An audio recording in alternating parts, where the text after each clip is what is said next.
Welcome to the 21 Lines of Inquiry podcast that's all about helping you discover your UCW, your unique contribution to the world. Join us as we delve into the 21 questions that will help you be more intentional about bringing your gifts into your career and your life overall. So when you're ready, let's get started. Hi, it's Anita, and in this episode, we're going to look at the question, what are you not doing today and why? Now, this might sound like a strange line of inquiry, but it can be quite fruitful, and here's why. There are many reasons that you could not be doing something. Most of these are probably because they're of no interest to you. But if we take the things that you do want, there are two reasons that you might not be doing anything about them today.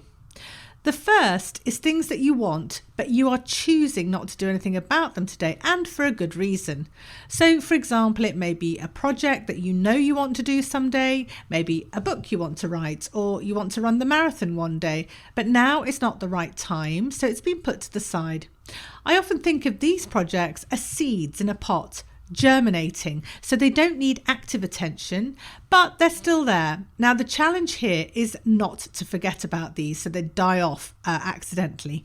And I call this category the yes, but not yet. But there's a second category of things that you want to happen, but because you're not doing something currently, you're virtually making it impossible for what you want to happen. Now, the most famous example of this is the man who keeps praying to God to win the lottery. He prays and nothing ever happens. And then one day he gets fed up and says to God, "Why do I even bother praying about the lottery? I never win." To which God replies, "Hey, meet me halfway, buy a ticket." So I call this category the yes, but not until category. And there's a true story that I sometimes use to illustrate the not until category. And it's this. When my husband and I moved from London down to Sussex in lockdown, we suddenly had a garden, whereas before we'd lived in a flat with no outside space. And the previous owners left us a greenhouse in the garden, so my husband was very excited because he wanted to grow tomatoes. Well, as he was away a lot for work, and I do not have green fingers at all, he asked a local gardener called Simon to get this set up for him in the greenhouse. And he said to me, "Anita, make sure you water them regularly." So each day I was working at home, I diligently made sure that I went into the greenhouse and watered. I did not want these tomatoes to fail on my watch. But after a few weeks of this, nothing much was happening and I was getting a bit impatient. So when I next saw Simon, I asked him, "How long does it take for the tomatoes to come up?" And Simon looked at me and said, "Well, have you planted any seeds?" I was shocked. "But I thought that's what you were doing," I said. "Oh no," he replied. "Your husband just asked me to get the greenhouse ready for tomatoes, so I put new soil in and got it all set up. He didn't ask me to plant the seeds." Well, I wasn't party to the conversation, so I can't comment on how that got lost in translation. But the point was, I was watering, and all my efforts were completely wasted because there were no seeds in there. And this is a little bit like the second category of not doing here, because you may want things in your career, like the tomatoes, but if you haven't planted the right seeds, or any seeds, it doesn't matter how much action you take, you're never going to get the result you want.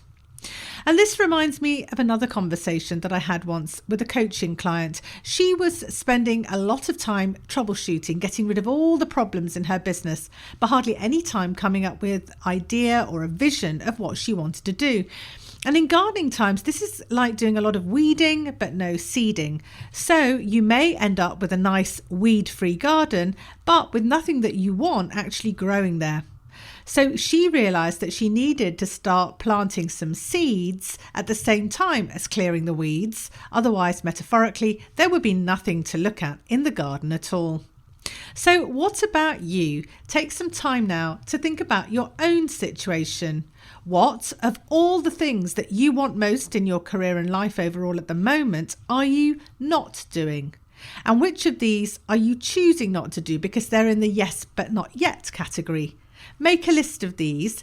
These are like seeds already planted in a pot which are germinating, so you just need to make sure you keep an eye on them for now. And then, which of these are in the second category, the yes but not until category, which means you need to plant some seeds here, i.e. do something without which the thing that you want will surely never happen. So take some time to do this, and then when you're ready, I'll see you in the next episode.